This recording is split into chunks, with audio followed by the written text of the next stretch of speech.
संगम as, south India का गौरवशाली इतिहास और साहित्य।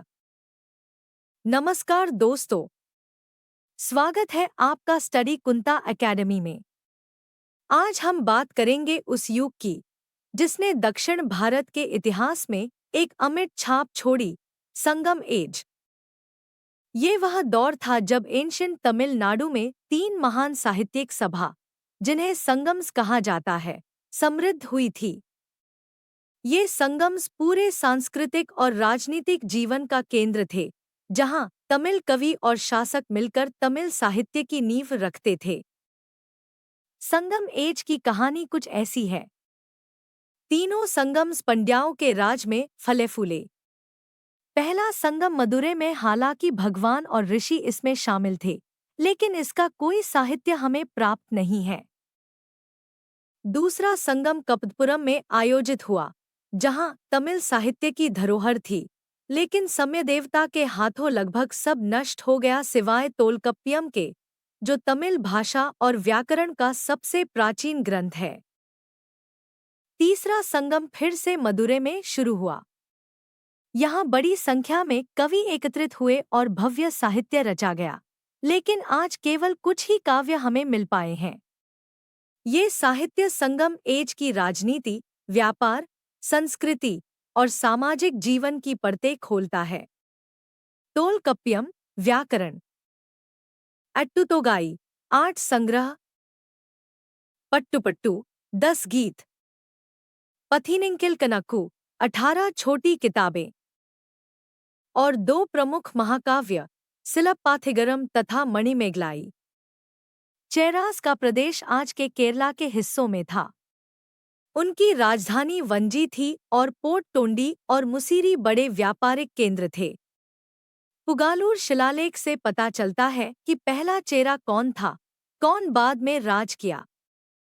प्रमुख शासकों में चेरन सेनगुट्टुवन का नाम खास है, जिन्होंने हिमालय की ओर एक ऐतिहासिक अभियान किया था। उनके भाई एलंगो अदिगल ने सिलप्पाथिगरम जैसी अमर रचना लिखी। चोलास का राज्य आधुनिक तिरुचि से लेकर दक्षिणी आंध्र प्रदेश तक फैला था। उनकी राजधानी पहले उरैयूर थी, बाद में पुहार। कारिकाला चोला संगम के सबसे प्रसिद्ध शासक थे। उन्होंने वेणी की लड़ाई में चेरा, पंड्या और 11 अन्य छोटे नेताओं को हराकर तमिल जिले पर अधिकार जमा लिया। कारिकाला ने किल्लानई बांध भी बनवाया, जो आज भी कावेरी नदी पर बना है और कृषि को समृद्ध बनाता है। पांड्यास का राज्य मुख्य रूप से दक्षिण तमिलनाडु में था, राजधानी मदुरै। यहाँ के कुछ मुख्य शासक थे नेदियो, मुदुकुदुमी पेरुवालुधी और मुत्थिरुमरन। 2 नेदुनचेलिया विशेष रूप से याद किए जाते हैं। पहला, आर्यप्पदाई कदंता नेदुनचेलिया, जिसने आयन सेना पर विजय पाई। दूसरा, तलायालंगनात्तू चेरुवेनरा नेदुनचेलिया, जो तलायालंगनम की लड़ाई जीतकर तमिलनाडु के शासक बने। यहाँ एक दिलचस्प कथा भी है। कोवलन के कथित अपराध पर राजा के आदेश से उनकी हत्या हुई, जिससे उनकी पत्नी कन्नागी ने मदुरै को आग लगा दी। यह कहानी तमिल साहित्य की एक मशहूर कथा है। यह काल केवल एक साहित्यिक युग नहीं था, बल्कि राजनीतिक और सामाजिक प्रगति का भी प्रतीक था। व्यापार, कृषि, कला और नगर निर्माण में जबरदस्त उन्नति हुई। इसी युग में तमिल साहित्य की वो समृद्धि आई, जो आज भी विश्व साहित्य की धरोहर है।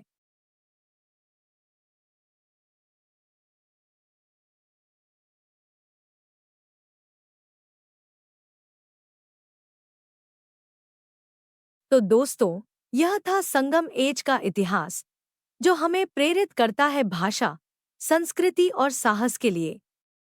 अगर ये जानकारी आपको पसंद आई हो, तो लाइक, शेयर और सब्सक्राइब करें स्टडी कुंता एकेडमी को, और बताएं कमेंट में आपकी पसंदीदा संगम डायनेस्टी कौन सी है।